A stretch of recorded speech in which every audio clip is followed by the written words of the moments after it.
హోమం చేసేటప్పుడు చివరలో హోమం అయిపోయి వచ్చే సమయంలో సువాసిని అర్చన చేయాలా? చెయ్యాలా అంటే చేయటం ఉత్తమం. ఎందుకంటే లలితా శాస్త్రంలో చెప్పాడు కదా, అమ్మవారు సువాసిని అర్చన ప్రీత, సువాసినుల యందే ఉంటుంది, వాళ్ళని అర్చిస్తే ఆవిడ చాలా ప్రీతి చెందుతుంది. అందుకని పరదేవతా స్వరూపంగా ఎవరైనా ఒక స్త్రీని తీసుకొచ్చి కూర్చోబెట్టి ఆవిడ కాళ్ళకి పసుపు రాచి పారాయణ పెట్టి కొత్త వస్త్రాలు పెట్టి ఆవిడని ఘనంగా సత్కరించి ఆవిడే పరదేవతగా భావించి ఆ సువాసిని అర్చన చేయాలి. దీనివల్ల అమ్మవారు చాలా సంతోషిస్తుంది అని చెప్తున్నారు. కాబట్టి సువాసిని అర్చన అనేది చేయటం చాలా సుఖం, మంచి పని. అయితే ఆ సమయంలో వాడికి కొత్త బట్టలు పెట్టాలి, మరి ఇవన్నీ చూడాలి, తప్పదు. ఆవిడ పాదాలకు కూడా నమస్కారం పెట్టాలి. ఒక చోట ఒక దేవాలయంలో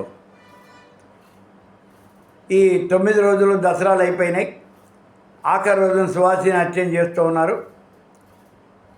ఆ ఈవో గారి భార్యనే సువాసినిగా కూర్చోబెట్టారు.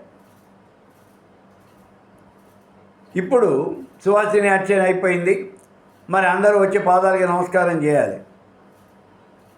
ఈవో గారు పిలిచాడు, ఆయన అక్కడే ఉన్నాడు, ఆయన బ్రాహ్మణేతరుడు. చేసినటువంటి పురోహితుల వారిని పిలిచి, ఏమయ్యా మరి నువ్వు నమస్కారం పెట్టవే, నువ్వు కూడా పెట్టు అన్నాడు.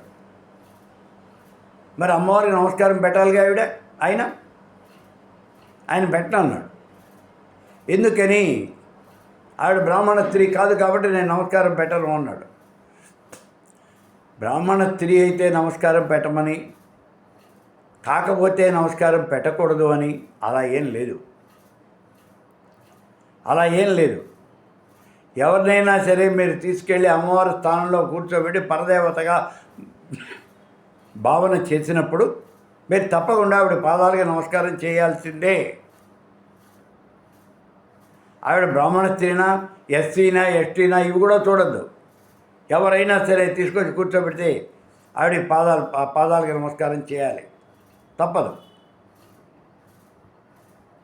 కాబట్టి సువాసిని అర్చన చేసినప్పుడు ఆవిడ నమస్కారం చేయాలంటే తప్పనిసరిగా నమస్కారం చేయాలి, ఇందులో అనుమానం లేదు.